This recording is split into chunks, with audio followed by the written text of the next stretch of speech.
लंबी सवारी कितनी चाहिए?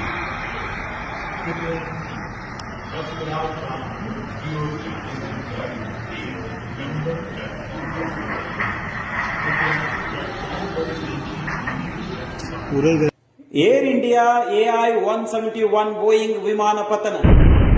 ಅಲಹಾಬಾದ್ನಿಂದ ಲಂಡನ್ಗೆ ಹೊರಟಿದ್ದ ವಿಮಾನವು ಟೇಕ್ ಆಫ್ ಆದ ಸ್ವಲ್ಪ ಸಮಯದಲ್ಲೇ ದುರಂತ ಸಂಭವಿಸಿದೆ.